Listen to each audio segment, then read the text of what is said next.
day. This work is valued at 19% of our GDP and remains largely invisible in economic planning and national decision-making. This makes something very clear. Gender equality is not a women's issue, it is an economic and national issue.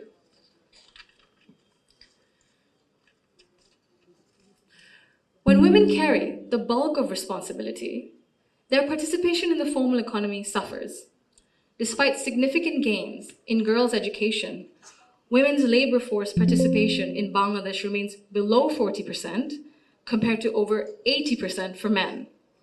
Women are far more likely to step back from paid work after marriage or childbirth, not because they lack ability or ambition, but because systems assume they will absorb the cost. This imbalance begins early. Girls are expected to adjust their ambitions around family needs, while boys are rarely taught that responsibility and care are shared obligations. Over time, this became structural and progress stalls. Women are already leaders, and many of those leaders are in this room today. Women who have carried institutions, families, movements, and communities forward, generation after generation.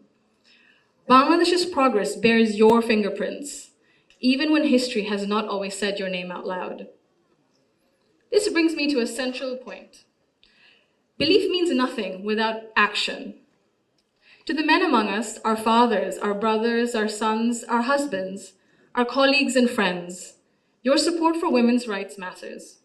Your celebration of women's success matters, but equality cannot survive on words alone.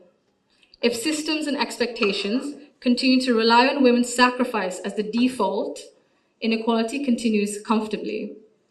Fathers, in particular, I believe, have a unique role in breaking this cycle. I'm an only child, and I never was once made to feel that my parents wished for a son instead. My father once scolded someone for even asking that question. He understood that while I was treated with respect and care at home, the world outside would not always be the same. So he made sure that I could navigate it with confidence. What shaped me were not his speeches, but his consistency. Through his daily choices, he showed me what I should expect from the world. This is how change becomes sustained.